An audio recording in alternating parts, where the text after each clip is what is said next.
Okay, well, welcome and good morning to everybody. And the session today that we're going to start with is focused very much around your first trail talk. And the objective of the sessions is we're going to be looking at what is the National Trail, why is it important, how's it managed, how's it funded, and really some of the amazing characters and features around that trail. And we're looking at more sort of the human side of this, so we'll look into a little bit about the pilgrimage and how the North Downs Way is set as today. What we'll then do is we'll then pick up on the first session of our sort of walk leader. So how are you going to lead the tour? And we're going to be looking at just some of the views around how you manage your walks and how you can keep people safe. So we're going to get the risk assessment bit out the way nice and early, and then we'll get the nice juicy planning a walk section on Thursday, and then the Q&A. The focus for then the trail 2 is we'll then be looking at the nature side of the trail and a little bit about how you actually plan and deliver your walk. So there's two parts to that. Okay, great. So what I'd like to do is introduce Pete, who you met last time, is our National Trail Officer for the North Downs Way. Over to you, Pete.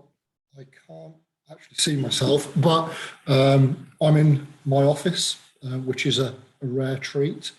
And so if I'm not staring directly at you, it's because I'm staring at the monitor in front of me. So I'm responsible for the upkeep of the North Downs Way.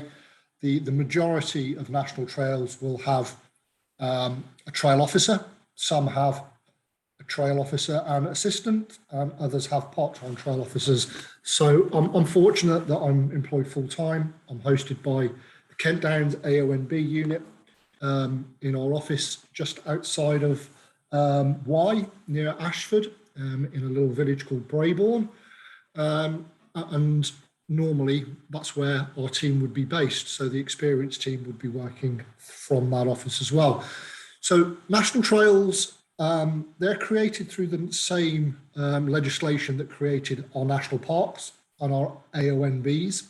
And there is some current discussion through a report that was commissioned a few years ago called the Glover Review about really recognising all of these fantastic national assets under one umbrella heading. Each one of those, the national parks, the AONBs and the national trails, currently are funded and managed slightly differently.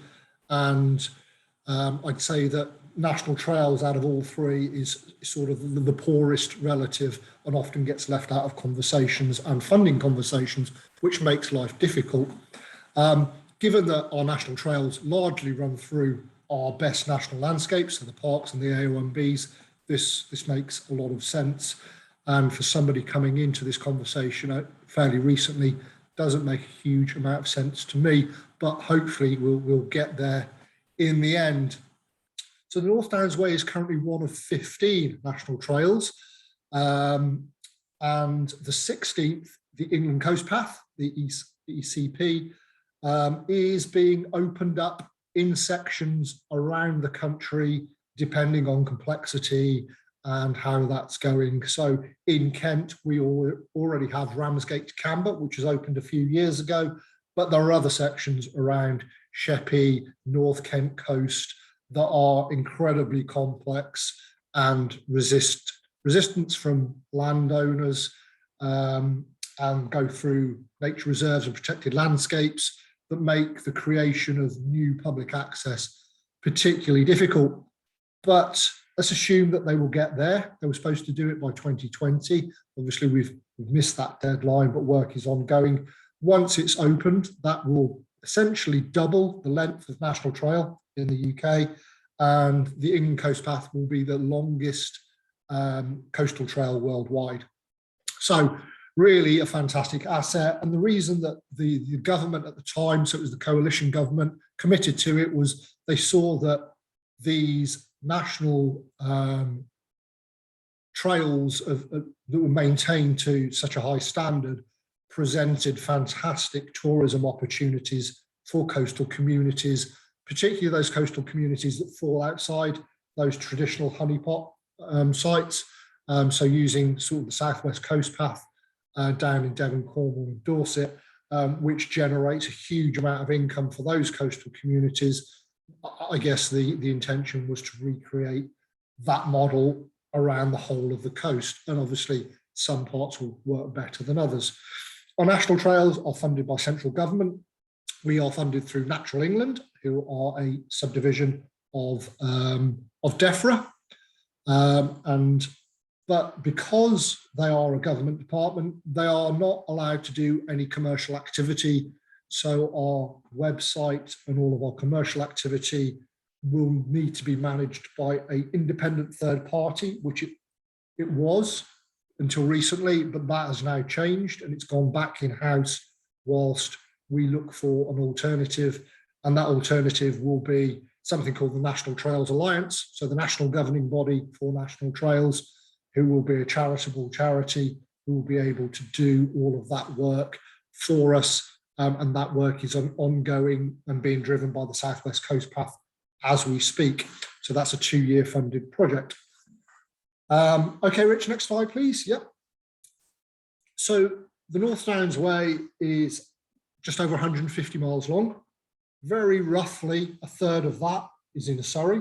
A third of that is in Medway and Mid-Kent. And then at the far eastern end, we see the loop, or the lollipop, as some people refer to it, from approximately Ashford Y area, heading north on the Canterbury loop up to Canterbury, then picking up the Via Francigena North Downs Way route down to Dover. And then there's what you'll hear people talk about, the main line, which goes directly from Y to Folkestone, hits the coast, and then follows the White Cliffs into Dover, again, terminates on the seafront at Dover. Both, so the trail can be walked in either direction.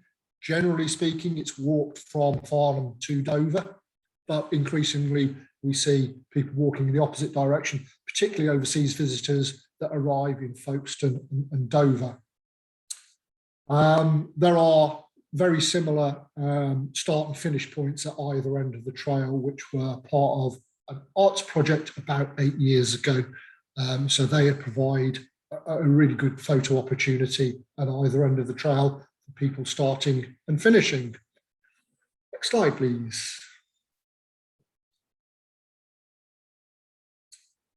So how do we manage the trail? Well, until this project, really, it's me. I'm funded by Natural England. That pays for my wages, and you then use the remainder of the funding largely on statutory duty, so maintaining the trail to a quality standard. So we have quality standards that we have to meet and report to Natural England, and things like, at the moment, the hot topic is soft vegetation, because everything's growing like billio and bits of the trail get overgrown. So we have contractors that carry out schedules on that. Surfacing projects, that bits of trail that get damaged for whatever reason, obviously signage, furniture, that's all part of our statutory duty. And anything left over gets to do enhancement projects. So the picture that you see on the right is actually funded by the Experience project. And that is an installation at Denby's Vineyard called Radius, and that provides walkers with a really nice art piece, with a really nice viewpoint and a really nice place to sit and rest. And that is obviously an enhancement on the trail. It also provides a bit of a focal point for local tourism. So there are itineraries around Radius that people can go out and discover. And I'm sure the Denby's Vineyard are very grateful to have that in place, because that drives footfall to their estate, and people will be spending in their outlets. So part of our job is also to promote the trail, but also to drive rural tourism through that sustainable tourism offer. As I said, I'm hosted in the Kent Downs AONB unit. So I'm sitting in an office right next to the Five Bells Inn in Brabourne, if anybody knows that neck of the woods. And we're on a working farm called Penstock Farm. And officially I'm contracted by KCC, but as I say, I'm funded by central government. But my job is right across Surrey, Medway and Kent, so I can be anywhere from halfway up the A3 on the Hogs Back in Farnham all the way down to Dover, which is much closer to home. I'm based in Deal, so Dover and that East Kent section for me are the easiest accessible ones. So along with our Natural England funding, we also have partner contributions. So Surrey County Council, whether that's the public rights of way or the various AONB and countryside groups, they also match fund some of the projects that we work on. So Radius, for example, was match funded by Surrey Hills Arts, which is a subdivision of the Surrey Hills AONB. So they have a specialist art and landscape member of staff and funding for that. And we also seek external funding opportunities, so heritage funding, and up until recently, EU funding, Interreg funding, which has funded things like the Green Pilgrimage Project and the Experience Project, which we're in now. As I said, we've got some statutory responsibility to Natural England, and that's to maintain the trail so that it is easy to follow, it's easy to access.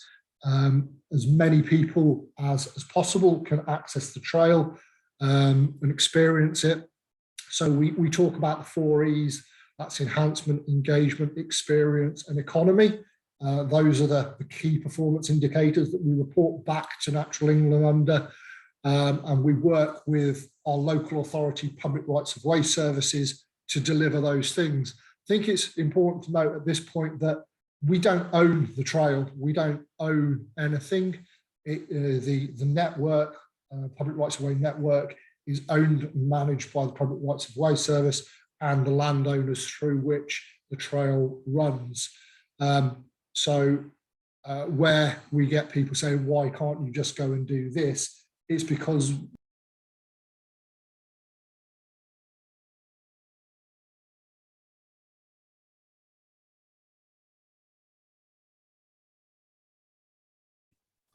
Pete, you're on mute. Oh, yeah, somebody muted me. Can you hear me now? Which bit did I get to?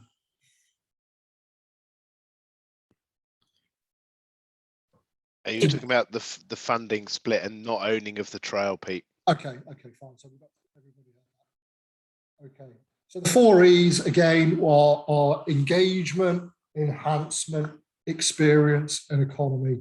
So allowing more people, as many people as possible, to experience the trail. So improving accessibility, whatever that might mean, improving the experience. So how easy is it to get on the trail? What conditions is the trail on? Engaging with as many stakeholders and landowners, so there's local ownership and engagement with the trail, and the economy, driving people to the trail, but to spend in those local rural economies. So those are the 4 E's. That's how we report to Natural England on an annual basis. We're funded on a 12-month cycle, so if we've got a big project, we can't save up 3 years worth of funding to do it. We have to spend in year, which is another challenge. And getting big things done is particularly difficult because our local authorities, public sector, and we're public sector, and as you know, public sector has not been particularly cash rich in recent times. Part of our job is to promote the trail. So again, up until recently, before we had Charlie and Sophie on board as part of the Experience Project, I would look after the website, all the social media channels, all of the events. I deal with any user inquiries, feedback about the trail, any problems that people had experienced, and often did quite a lot of holiday planning for people who just couldn't be bothered to do it themselves. There's quite a lot of work that goes on in the background, as well as that work on the trail. There's quite a few spreadsheets, there's quite a few emails and work plans and documents, and working with, it's really reliant on a really good partnership, having good relations with landowners, having good relations with the public rights of way services, and making sure that they see value in the trail in the same way that the local businesses obviously do, because there's a commercial interest for those guys. We manage the trail through a trail partnership. Coincidentally, we have one of those this afternoon, and that's a quarterly event. So we have representatives from both of the AONBs. We have representatives from the heads of the public rights of way and countryside access services. We have representatives from Visit Surrey, Visit Kent, so the tourism bodies, and also the outdoor activity. So Explore Kent and Explore Surrey sit on that group. And from time to time, we get specialist guest people come on. So if we've got a cycling project that we're dealing with, we'll invite people from Sustrans and Cycling UK to come and sit on our management group to advise us on specific things. We also solicit feedback from stakeholder groups, so from the Ramblers and various walking groups, cycling, British Horse Society, and local landowners, and that's a wider network that provide feedback into our stakeholder. And we have a delivery plan as part of our statutory duty, which outlines what our objectives are over a 5-year period for the trail. Obviously, a lot of this is reliant on what the funding is year to year, and it does tend to change. We find out around Christmas time what we're going to get for the following 12-month financial period. So we can have very lofty ambitions and very hefty work plans and delivery plans, but that's wholly reliant on what we're going to get funded from central government and what access increasingly we get to external funds through these kind of projects. And I attend periodic meetings with Natural England and what we call the National Trail family, so the officers and involved from Natural England and across the trails. Our next meeting is in Plymouth in October, and generally this goes around the country and you get a few days on a trail. We have a business meeting and then we go and look at some case studies and some interesting projects that have been going on trails. Obviously, the last 18 months, all of this has been done online. So that in a nutshell is how the trail is managed. Next slide, please, Rich. So what would you find on the North Downs Way? Well, as I mentioned at the top of the talk, the majority of the trails run through the best landscapes, and I guess that's why they're national trails. We run through the Surrey Hills AONB and we run through the Kent Downs AONB, and just from that map you can see that the vast majority of trail is contained with those pockets of outstanding landscapes. So we expect to find special things within those landscapes because they have been designated. You'll also note that just to the north of both of those landscapes are huge urban populations, and those are obviously encroaching onto those protected landscapes, which is both a threat, but also an opportunity in terms of footfall. Thanks, Rich. Next one. So in Surrey, for those people that live in Surrey, you'll be very familiar with the woodland in Surrey. It's probably, I think it's the most heavily wooded county in the UK. If it's not, it's one of the most. And you get a lot of viewpoints. So for those that are not familiar, St Martha's Hill, just outside of Guildford, is a fantastic viewpoint. It's a church parked on top of a very sandy hilltop with massive panoramic views. Fantastic. But because it's sandy, it's a bridle way. It gets washed out. It gets churned up.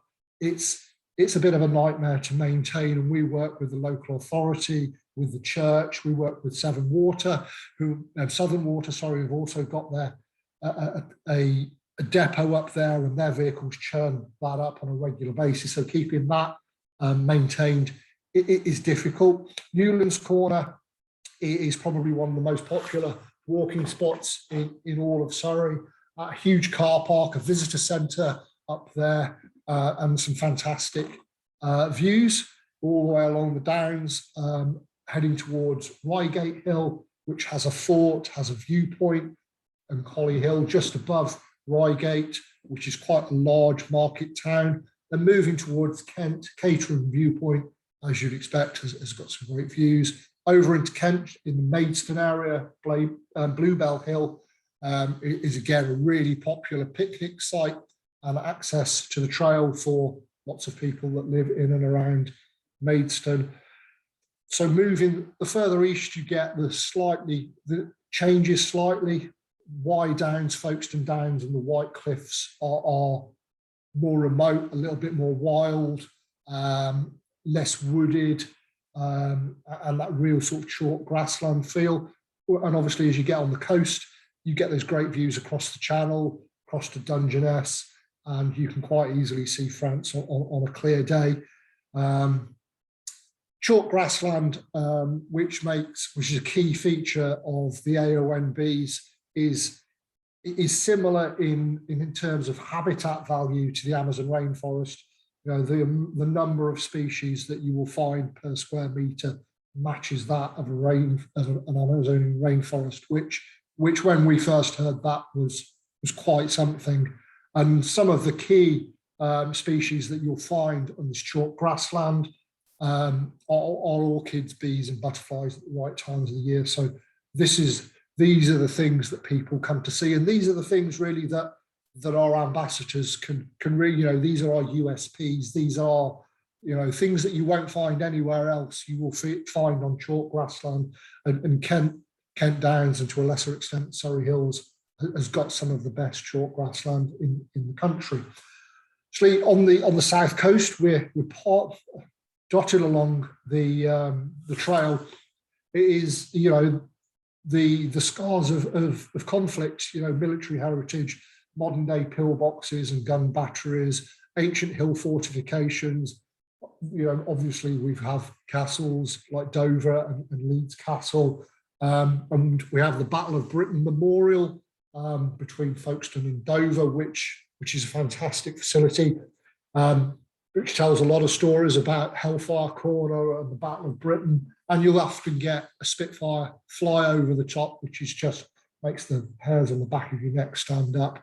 And really, particularly we find from overseas visitors, either Americans and Canadians that have had family that have fought in those conflicts that come over to find out their family history, or Europeans that have obviously got connections with that and that come over. And there's a real, I guess, theme around military heritage, depending on what period you want to look at. But there's a lot to go at in terms of military heritage, if that is your interest. And more recently, our vineyards have really kind of taken off. We've got a huge explosion of viticulture throughout Surrey and Kent, some fantastic vineyards. You know, we've already mentioned Denbies, which is a really well-established one, but we've got little tiny boutique vineyards just outside of Folkestone, organic vineyards at Albury in Surrey, and producing some fantastic wine. Obviously, Kent, the Garden of England, synonymous with their orchards and their hop farms, and that really plays into the local food and drink story, artisan food growers and producers, and obviously those local, you know, your traditional country pubs and farmers markets and farm shops that sell on these things. And again, that's a huge local interest about local provenance, and obviously with climate change, you know, food not traveling miles from around the world, but food that's produced there and then on the doorstep, it is becoming more and more popular, and that's a really good thing. And we're seeing an explosion of artisan food and drink producers along the trail. So just touching on a few of the themes there. Thanks, Rich. So the North Downs Way is really an amalgamation of two historic routes. The first one is the Pilgrim's Way, which links Winchester and Canterbury cathedrals after the murder of Thomas à Becket at Canterbury. And obviously Chaucer's Pilgrim's Tales then links in London and Rochester, so the red line there. But if you cast your minds back to the original map of the North Downs Way, then that really follows that chalk ridge line that people would have walked because it would have been dry, it would have been safe at the top of that chalk scarp for them to travel from Winchester and through to Canterbury. Obviously, once you get to Canterbury, the magnificence of the cathedral, the Becket shrine, and really worth the time and the money to get a proper tour with one of the guides there. And even, you know, you can get a blessing by one of the canons. And by no means a religious person myself, but there is just something special about arriving in Canterbury. And Canterbury have really, in the last few years, upped their game in terms of pilgrimage. Bumped into a young lady who was a student who just graduated, who'd spent the summer working as one of the shepherds, as they call them, in the precincts within Canterbury. And she was just talking about either welcoming pilgrims into Canterbury or seeing pilgrims off from Canterbury on the way to Rome. So from Canterbury down to Dover is the Via Francigena. It's a European cultural route all the way through to Rome, some 1,800 kilometers, and that has the same status as the Camino de Santiago. Because of the success of the Camino and because pilgrimage in a modern context is quite a buzzy thing at the moment, we're seeing a huge increase in numbers of people leaving from Canterbury to Dover and then on to mainland Europe to Rome. So again, there's a lot of pilgrim stories and that deep history. And again, if you're looking for interesting things to weave into your experiences, into your walks and talks and events, and then there's a whole host of things that you can find on there. So Winchester, Canterbury with Beckett, Via Francigena, the road to Rome, Archbishop Cedric, and his well-documented journey from Rome to Canterbury has basically created the Via Francigena. So we got involved recently in a European funded project called Green Pilgrimage, and we looked at the value of this walking, cycling, tourism on the preservation of cultural heritage, looking after rural churches. We looked at painted monasteries in northern Romania. We went to Trondheim and visited the Pilgrim Centre at the Nidaros Cathedral, and all of these places are seeing a huge increase in the numbers of walkers. And every single visit was, what's the difference between a hiker and a pilgrim? And I think in a modern context, that's a really blurred line. What we'd say was a pilgrim would be doing it for a higher purpose, either to challenge themselves, not necessarily a religious purpose, but maybe a spiritual purpose, and that's to challenge themselves, to live quite humbly, to experience things. So it's not about 5-star hotels; it's more about that sort of authentic pilgrim experience. But pilgrims these days have Gore-Tex, have walking poles, have backpacks, have GPX and digital information. So, you know, the lines between that traditional pilgrim and today's hiker or walking tourist is growing ever closer. I think that, and the project really looked at national policy and best practice across all of those different locations. So we looked at southern Italy, who created the Francigena Sud, running south from Rome towards the Holy Lands, Jerusalem. We looked at Norway, who incredibly have their own pilgrim policy written into their government legislation. And Romania, that have all these cultural assets, but they have no walking routes. So each location that we went to has got its own specific challenge. What we have in the UK is the public rights of way and national trails that often link these things up. So the picture that we've got there is Brother Percival, and he'll be a pilgrim on his way to Canterbury, and he is in Harrietshire, just near Lenham. So through the Green Pilgrimage Project, we managed to get some additional funding to do some investments in the Via Francigena in Kent. And last Friday, where I bumped into this young lady who worked at the cathedral, we were installing installation panels at 4 of the rural churches in Kent. And that's part of the project. We have got new joint branded signage, which will go in the autumn this year. So the signs have just been delivered and they will be installed.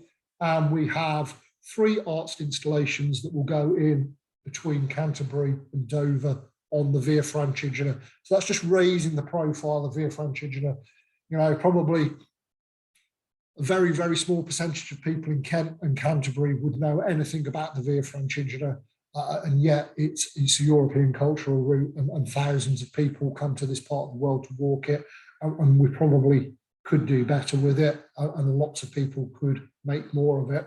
So through the Green Pilgrimage Project, we created a long wish list of enhancements that we'd like to do if we had the money. So, and this is really where the Experience Project came about.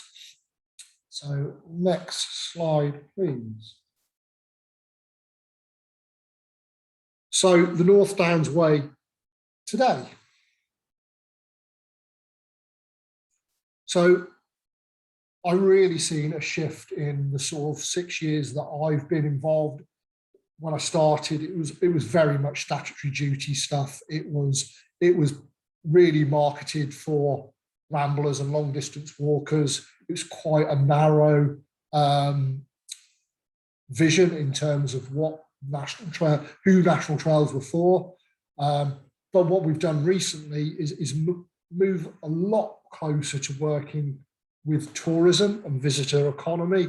So slightly away from DEFRA, who we get all of our funding on, and slightly closer to DCMS, who look at visitor economy and tourism. So it's not just about that asset management and trail condition, in my opinion, although some trails still heavily focused on that. From 2017, we start to work with the tourism partners. So we got involved in some Visit England, Visit Britain, and some overseas travel trade projects. So the DEF projects that I referenced there are Discover England Fund, which were projects really designed to shine a light on rural, sustainable tourism assets. We put a bid in on behalf of 7 national trails and were successful. We got a lot out of it. We got video film. We were represented at European travel fairs. We had a film that was shown as a documentary on Discovery Channel in the States, and really sort of put our national trails in the UK out there on the worldwide stage as a tourism asset for the UK.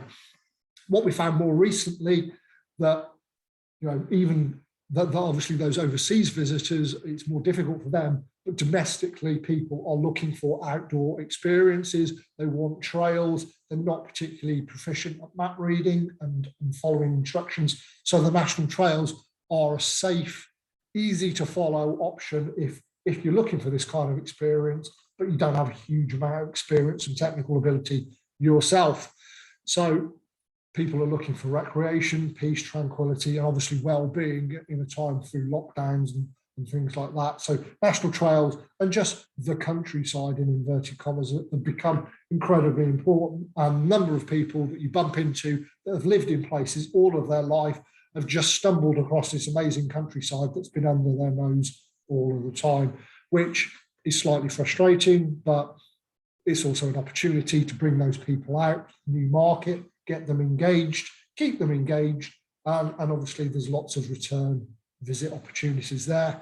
So there's a lot of commercial opportunities. There's a diverse range of motivations that people come and use the trail for, which I've touched on very briefly.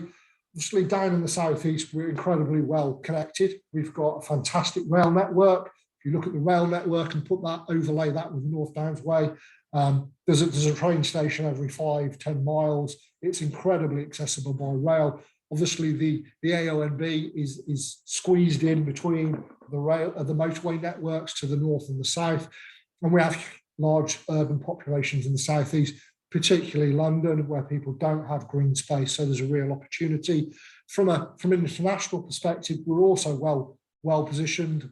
We have the London airports, we've got Port of Dover, we've got Eurostar and Eurotunnel, and so there's the potential, when things settle down, for a huge overseas market as well.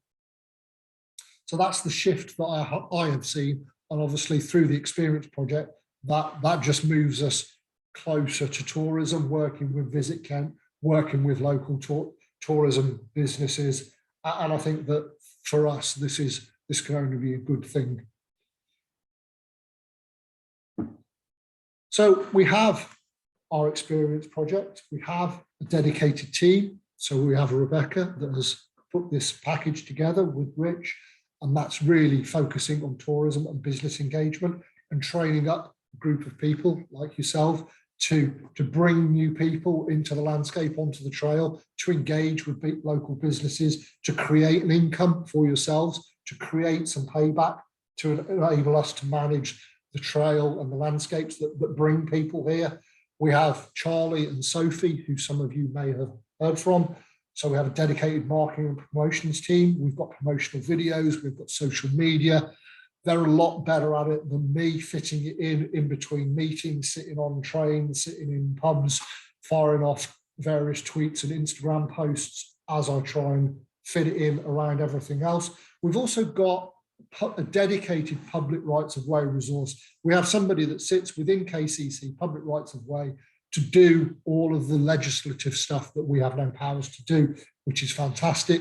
We can just create works packages, and a lady called Louise Fox sits in KCC, can go off and get that done, and we can pay for it. So we anticipate in the next 12 to 18 months to be able to fund a lot of infrastructure work on the trail, signage, resurfacing, hacking back loads of vegetation, making the trail much more accessible to much more people. And obviously a better asset is easier to sell to people, for people like yourselves. And this is both for Surrey and Kent.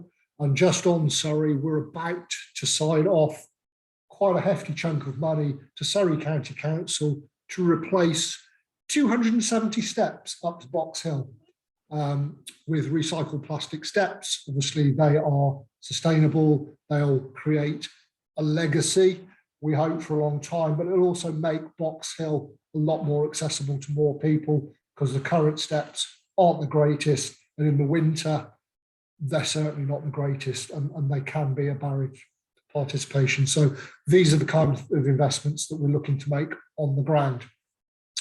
I think, Rich, that's me. So just to summarise, stuff on the ground that we're doing. So we talked about surfacing. A lot of that will look at cycling routes. Along our cycling routes, working with Cycling UK, we will have cycle hubs, so locations that are cycle friendly. We are dividing the trail up. So if anybody has got the Orham Trail Guide, where the trail is divided up into 15 sections, at the start and finish of each of those sections, we will have gateway signage that tells you you've started section 1, you've finished section 2, etc.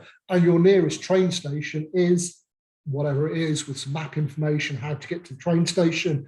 And at the other end, at the train stations, there will be signage outside the train station. Hey, if you're looking for the North Downs Way, this is how you get there. We're calling that Rail to Trail. We're working with all the rail operators on that. We've also got a number of arts installations. We've already referred to the one at Denbies, but there will be additional 4 on top of the 3 that we're putting on. So there will be 7 additional arts installations in the next 18 months. Some general enhancements, we talked about signage, vegetation, replacing stiles, gates, steps, all of that stuff.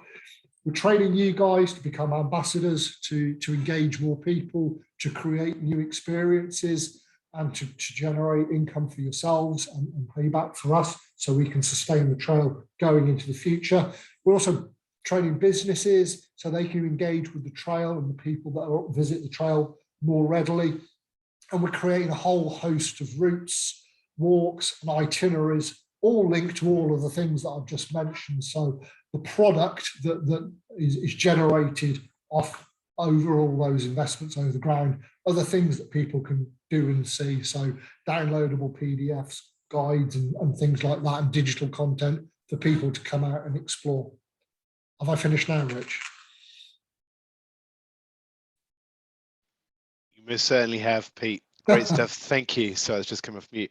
Brilliant. So guys, I think it's important that you understand the background to the trail, the logistics, the running, the management. Whilst you're not directly involved in it, essentially as an ambassador, at least you've got that breadth and depth of knowledge behind it.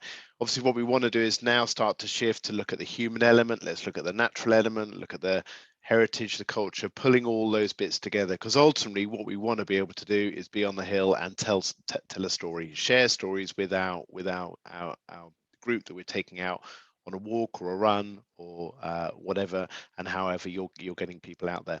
So what we're going to do, I'm just conscious of time little, so we're going to shrink it down to 5 minutes, but we're going to jump into a breakout session. Do a quick intro amongst yourselves.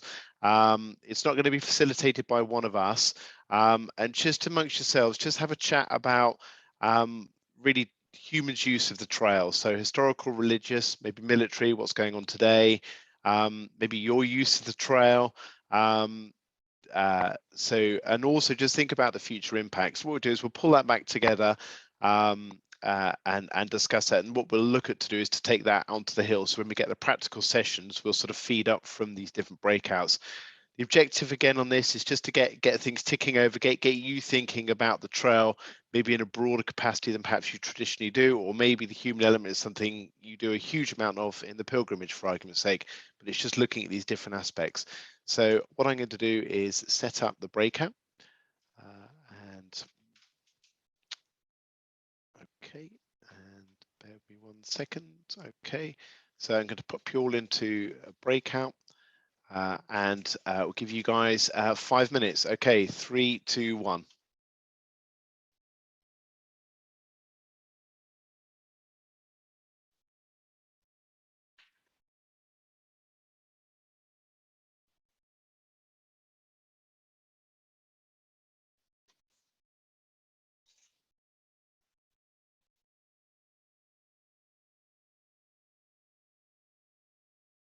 Need to be looking at because we need to be able to perform a risk assessment when we're going through that. And I know it's a little bit dull, but it is a fundamentally critical part of what we're doing. And as we're sort of the more experienced person on the route, it's our job to spot that.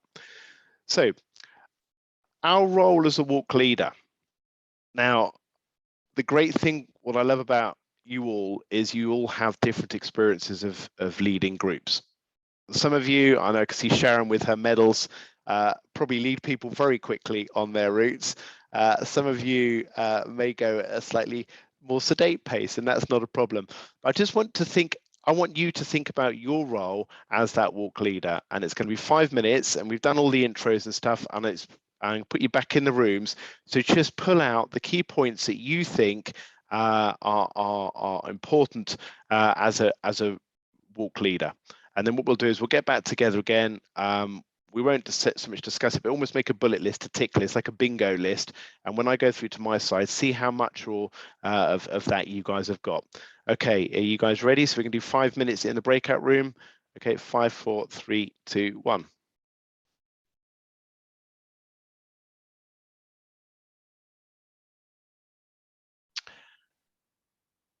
Okay, so hopefully we're going to be a bit of bingo list now. So here we go. So in my view, when I was preparing this, what's actually the role of a walk leader? Well, the first thing is we're taking people on a walk, yeah? And as part of that, we've got to keep them safe. We've got to manage situations because we're in a dynamic environment.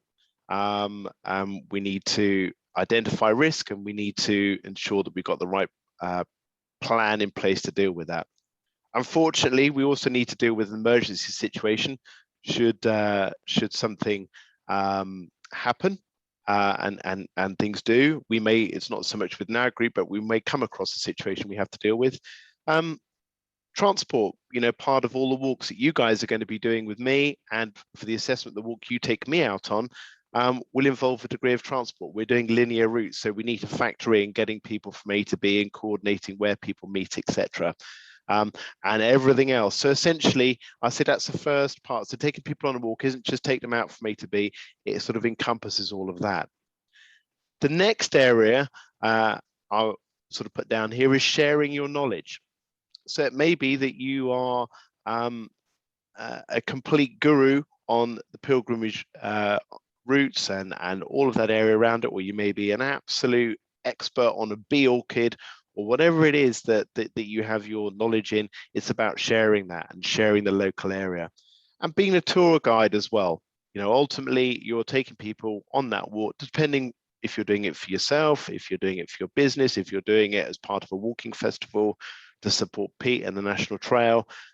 It's to perform that tour guide route. And I know that may have, I think we've got a blue badge guide. We've got some guides from Canterbury Cathedral as well as part of the cohort. So it's that view that you're sharing that wider knowledge with that, and ultimately it's passion. It's not going around giving all of your walkers a big hug, but it's actually to be excited. You know, it's why you guys want to do it. It's why you're going through this, to have that excitement. There's a chance for you to share it on that platform. So those are those two areas. The other area is to do with your outdoor skills. And this is going to be subjective, as I said right at the start. I'm not looking for lots of alpinists or people summiting Everest. You've got your outdoor skills within the capacity of your abilities and the areas you want to be. Some of you are progressing that and may progress it after this experience. But it's actually using your outdoor skills to get outdoors, looking at how you plan your route, looking at how you navigate that route, looking at how you deal with diversions, how you manage the weather and clothing and the relevant kit as well, depending what you're doing with that. Obviously, the kit, if Sharon's taking everyone out on a run, is probably going to be different from someone taking you out on a nice picnic, going at slow time. So again, it varies depending what you're doing with that. But your outdoor skills, that's almost a technical part. That's your technical abilities. And then the last part is really being that responsible advocate. You are essentially deemed as an ambassador, as a representative of the trail, representative of your business, of your organization or your voluntary organization you're standing for, and it's been that role model. What I mean by that is if you see a piece of plastic on the floor and you're walking past it, you kind of feel that I feel you have a duty to be picking that up within the boundaries of COVID, because if you don't, why should anyone else? And if you can encourage people on your walk to pick up one bit of litter on that and put it in the bin, then that's going to help all of us have a better time in that sustainability. It's how we conduct ourselves. It's how we behave on the walk. And it's not a case that we're the hill police. It's the case that we are ambassadors. We truly care about the trail, which is why we're doing it. And it's how we conduct ourselves in that environment. We're also the eyes and ears for Pete. So if we see something a bit like Chris spoke about in the welcome session, if we saw something going on, it's not the case of, we stand in the way and stop things. We just relay that back, that there's something happening or going on with that. And ultimately, we protect and care for the environment. And I am personally a big advocate of this, because if our outdoor environment was neglected, then actually I've got nowhere to take people walking, because people don't want to walk around a rubbish tip. People don't want to walk around something that's been completely destroyed. They want to walk around things that are nice. They want to go somewhere where they can see fun things. They can get nice views, see nice flowers, learn about stuff. And to do that, we've got to protect it. So I think in my view, there's these 4 pillars that support us as a walk leader. So taking people on the walk, so actually the walk delivery, sharing our knowledge, our technical ability, and our position as a responsible advocate. I don't know if anyone else got anything different on that, or I'm sure there may be some additions, but is anything kind of left or right field of what I've missed on that? If so, just pop it on the chat.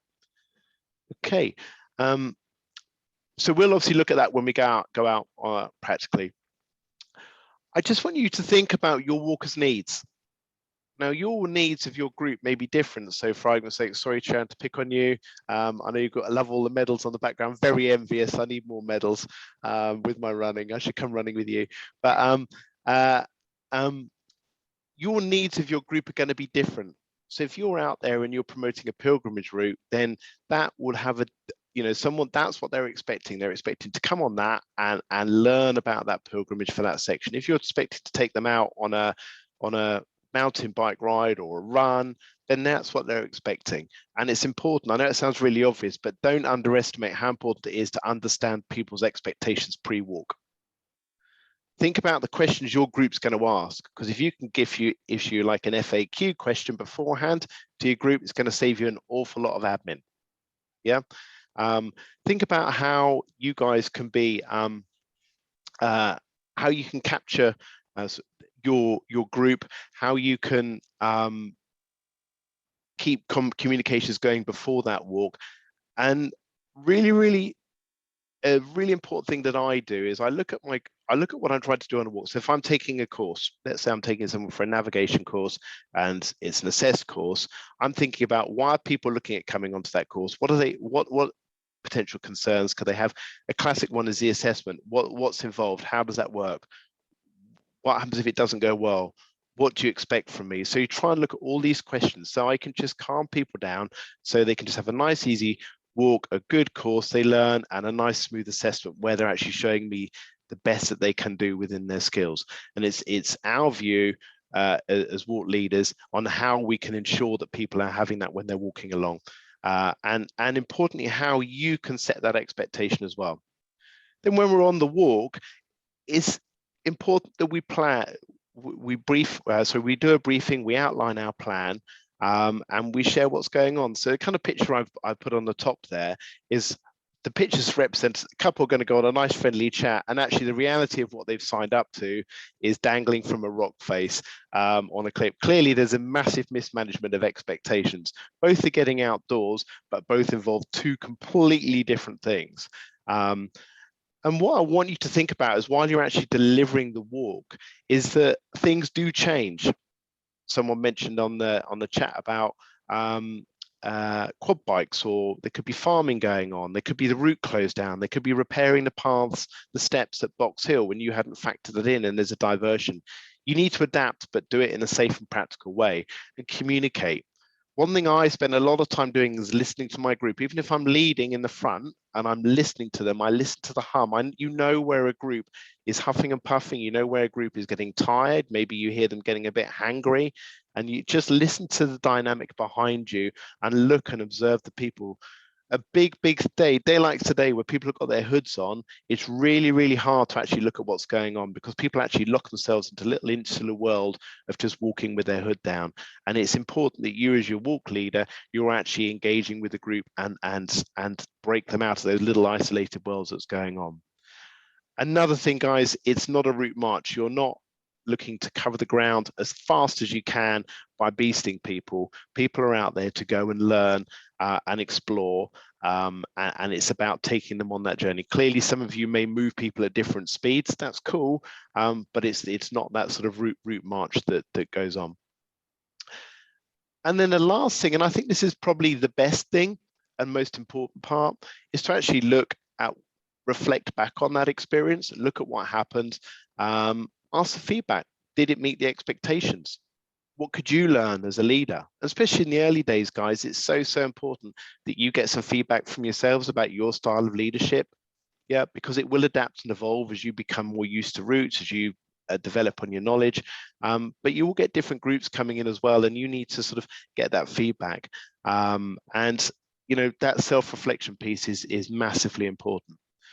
So again, think about setting the expectations, making sure we manage those expectations during the walk and reflect on it afterwards. And I don't mean to teach you to suck eggs, but it's different kind of, some of you may be leading professionally, that's great. But if you're doing a different type of walk, let's say you're doing a walking festival walk as opposed to your normal bread and butter walk, there will be different clients with different expectations, and you need to be sort of in tune with that. So as part of that comes along with how we're managing our routes, our risks, sorry. And essentially, we'll pull into this in a bit more detail when we get face-to-face, but what I'd like you to be looking at is asking yourself the question, what is risk? So just really to sort of summarize it and condense this area is risk, according to the Oxford English Dictionary, is exposure to the possibility of loss, injury, or other adverse or unwelcome circumstance, a chance for a situation involving such a possibility. So what does that mean? Well, let's just summarize it. Essentially, risk is the possibility of something bad happening. Yeah, risk is the effect of uncertainty on objectives, and risk is about undesirable consequences. So it's essentially risk is the probability of something happening. Now, a risk is typically applied to a hazard. So I've put this picture here, which makes me chuckle. Essentially, there's a gap that's to be crossed. And the human factor is essentially the point that actually creates the hazard. So we've got a gap, and that gap's not a problem. But if someone decides to run across the gap, then actually we've now got that hazard and a risk. Okay, so it's important that you consider this, that look at what can go wrong, look at why it could go wrong, and how we manage that.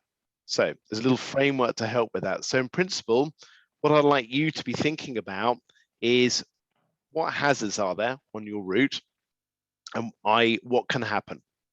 So it could be a cliff edge, it could be a road crossing, it could be a car park meeting people, it could be many different things that you could find. Yeah, it could be going past farm machinery, forestry on the trail. The risk analysis is around how likely is it to happen, and then if it does happen, how severe are the consequences? And if it happens, how many people could be involved in that as well? And then the risk management is essentially how do we reduce those risks? What are the avoidance? How can you avoid those things from happening? And that's essentially our risk assessment. So give you a little scenario here. Well, not scenario, but an example. So we've got a road crossing. Hazard. The hazard is the road crossing, and what can happen? Well, someone could be struck by a vehicle. How likely is it to happen? Well, it's unlikely because we try not to spend a lot of time walking on roads. But if it did happen, the consequences could be death, could be personal injury, could be a wider traffic incident, accident, could even be the liability involved, and could be a police investigation. If it happens, how many people could be involved? Well, it could be an individual group member, or it could be everyone in the group, or it may even be other motorists, road users, or even passerby. So our avoidant measures are to avoid a road crossing. Ideally, we would find an alternative way to do that. We'd find a bridge or a subway to try and avoid a road crossing. We could also think, okay, well, there aren't any of those in our trail, but maybe there's an area where there's a controlled crossing, a pedestrian crossing or a pelican crossing. So maybe we could look to use one of those. If we can't use one of those, but we still need to cross that road, then we're going to look at our group management. So we're going to look to find somewhere that's good, clear line of sight. I know a lot of this is basics, but I want you to be thinking about this. Is, let's go on a straight piece of road. Let's go somewhere where there is good visibility, especially now as the days are starting to get in. It could be that you're needing to make these decisions to get people back somewhere towards the end of your walk, when people could be tired. So let's think about an area where there's a reduced speed limit. Let's not try and cross a busy dual carriageway that's 70 miles an hour. Let's go somewhere where there's a reduced speed zone, 20 or 30 mile an hour. Let's look at doing spotters. Maybe we can control that crossing one person at a time. Let's set ourselves a safe area to hold people out the way, and then somewhere to hold them when they've then crossed that road. We would avoid, especially we could talk about a group briefing, and then we could talk about high visibility. So what we're trying to do here, guys, is again, just to look at it very pragmatically and say, okay, so what's the hazard? What could happen? How likely is it to happen? If it did happen, what are the consequences? If it happens, how many people could be involved? And what avoidance measures could we put in place to avoid that? Okay, let's just check the chat. Fantastic. So what I'd like you to do is, there's a scenario here we've got, and this may well feature it, certainly if you're doing down near the Dover section of the trail, I want you to perform a risk assessment as your group, just talk through it for that area you've got in front of you. So it's a cliff top walk, yeah, open countryside. You've got what you've got in front of you. Classic cliff top, unprotected edges. So I'd like you to have a go just in your group, when we break out for 5 minutes, just to go through what your risk assessment was, yeah, what would be for that. And the conditions is what you've got there. It's going to be a sunny day with a gentle breeze on the hilltop. Okay, you ready? Let's jump back into the rooms for 5 minutes to do your risk assessment.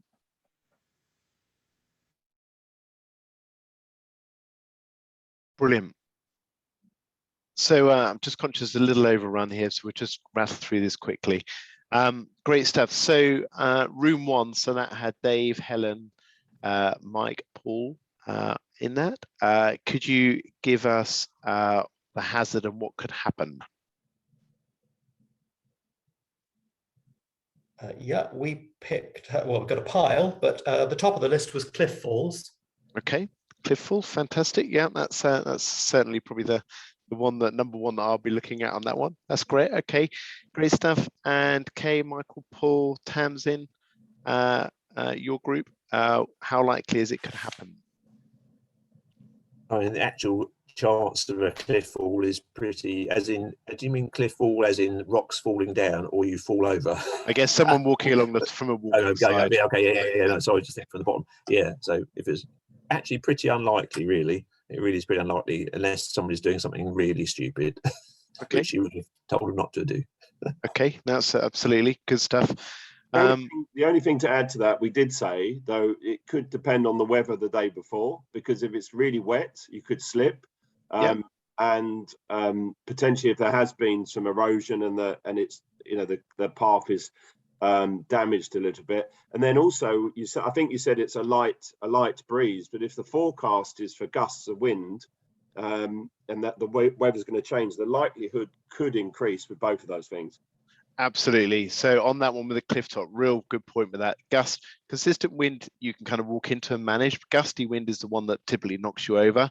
And if the wind was, for argument's sake, blowing from the north, and the consequence of the gust was to push you towards the cliff edge, then that's definitely not the time to be near a cliff edge or to be well away from it. So yeah, very good point with the weather. Okay, good stuff. Thanks for that. Next one, if it happens, what are the consequences? So if that could be for Jeannie, Lisa, Liz, and Sharon and your group, please.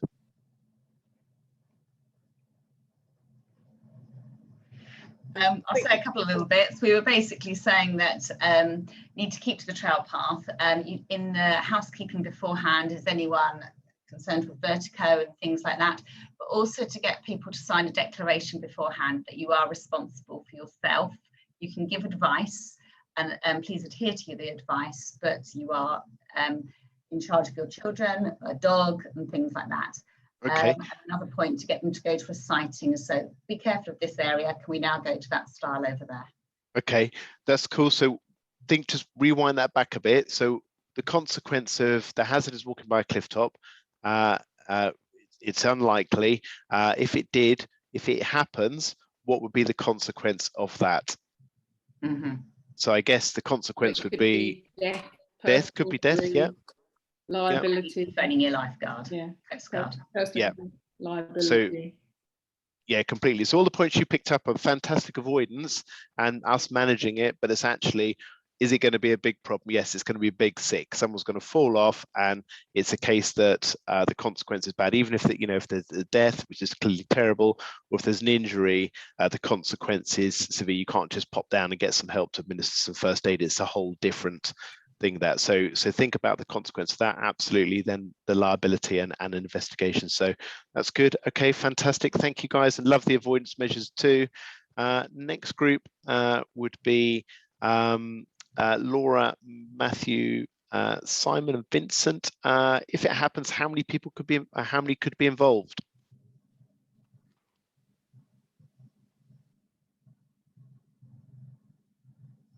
A number of people, including the individual member, the members of the group, Coast Guard,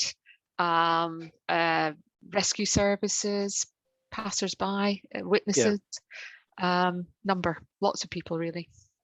Absolutely. And the big thing with the cliff top is someone, touch never had anything like this, but someone goes over, what do people generally go and do? We'll go and have a look. And if we've now got, take on the front, say Southdown, very fragile, constantly eroding cliff edge, people go and have a look. You now suddenly got everyone placed in a degree of risk. So it could mainly be one person that goes over, but it could very quickly escalate to be a lot bigger. Yeah. The other consequence to think about is if someone does go over, what's happening below. So if you had a beach below and someone went over, then clearly that's not that can suddenly become multiple people as well. So walking is generally not so gloomy as this risk assessment, guys. So it's not all people get. So okay, fantastic. And the last group, Damien, Faye, Philip, Sarah, Victoria, any more avoidance measures that you guys would look to put on that assessment? Yeah, so one of the things we said was potentially you could say no dogs allowed because the dog could run off the lead and people go running after it. One of the things we also said, I could imagine this with photography, understanding people's specific interests, because if you've got someone who's a very keen bird watcher or someone wants to get that photograph and they want to get closer, so again, you're going to have to warn them that, please stick to the path. I think Faye, you had a couple of points as well, didn't you? I just said that I walk the White Cliffs regularly around the Dover area, and I see so many people taking selfies and allowing their children to go way too close to the edge. And one of the hazards I also see is old paths created by thrill seekers, literally 2 feet from the edge of the cliffs. They have signs saying don't go on these, but it would be very easy if perhaps you were new to the area to miss those signs. If you lost sight of your group, you pop behind a bush for a call of nature to end up on the wrong path that is now on the crumbling cliff edge. And so we said we'd need to be super careful the group stayed together. Yeah.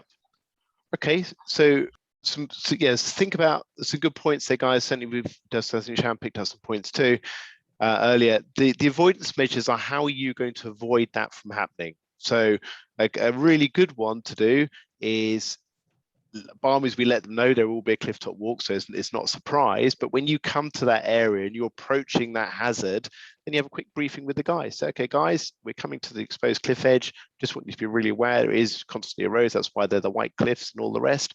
And you just give them a briefing within that. So you just really highlight that risk at that time. You could look at your group management, put yourself between the risk and your group, so you keep them to left side of you, for argument's sake, if you're walking with the cliffs on your right. You could maybe decide that you avoid it. So your avoidance measure could be you're going to just do a detour around that. You're going to miss that because actually the conditions just aren't right. You don't want to be with there, or your group is full of vertigo, even though they've signed up for the cliff top walk. So you need to make that measure. It could be that there's an incident going on the cliff top, which I've had when I've been out guiding groups. There's something been going on with the Coast Guard, so I've had to make a detour around that to avoid that. So again, it's just thinking around how you, as the leader, are going to avoid, should you need, how are you going to avoid the risk from happening and what could happen in that hazard area. So we'll do that when we go out walking. We'll pull these risk assessments in a bit more detail when we're face to face on that one. But brilliant. Hopefully that section was helpful. Last couple of slides, guys, and we're done. Okay. Really what I want to highlight to yourselves is that this whole managing risk thing is going on all the time.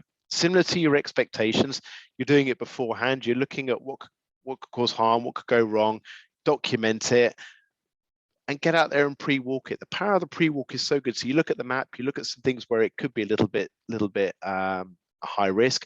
Go out and walk it and have a look. And how would you manage your group in the different conditions in that?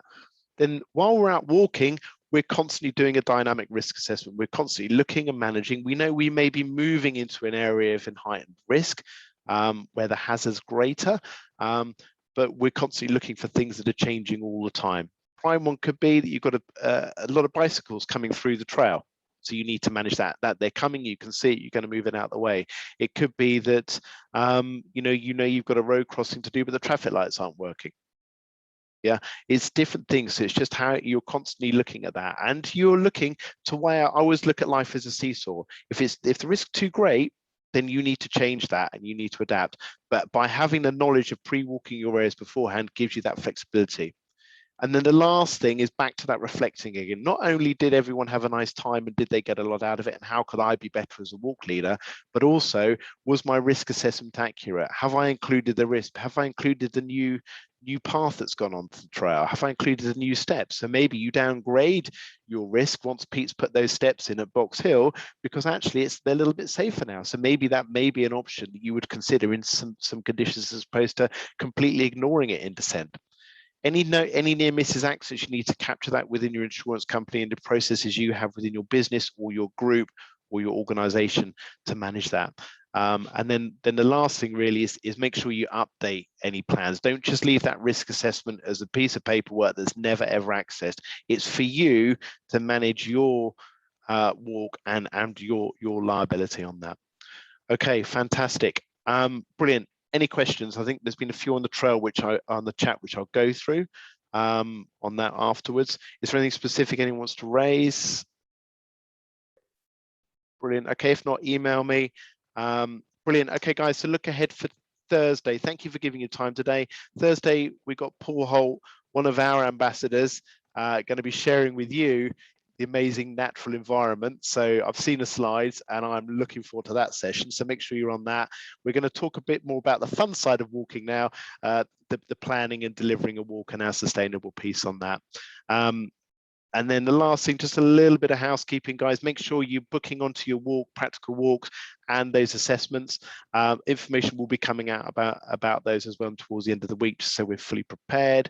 So in summary, Pete went through the North Downs Way. It is a national trail. It's unique. There's 15 in the UK, with the 16th coming online. So they're very, very special. There's a whole load of support, management, and investment going into those trails, which is positive for ourselves. They're steeped in history, steeped in natural history. So takeaway session for today is look about humans and how they've been using the trail. Look at how that's changed over time.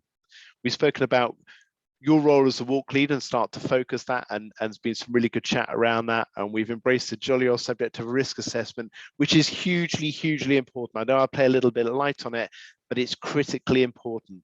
Yeah, you're keeping people safe out on the walk. That's what we're doing. We're giving them a great time, but you're also keeping them safe. So it's really important we get that covered. And guys, thank you. Sorry for a little overrun. Have a fantastic rest of your week. Look forward to seeing you 10 o'clock on Thursday. Those of you who can make it. And if you're catching up on the recording, hope you enjoy it. And guys, get out, have lots of fun, and see you all Thursday. Thank you. See you, everyone. Thank you. Bye. Thanks. Thank you. Thank you. Great session. Thank you.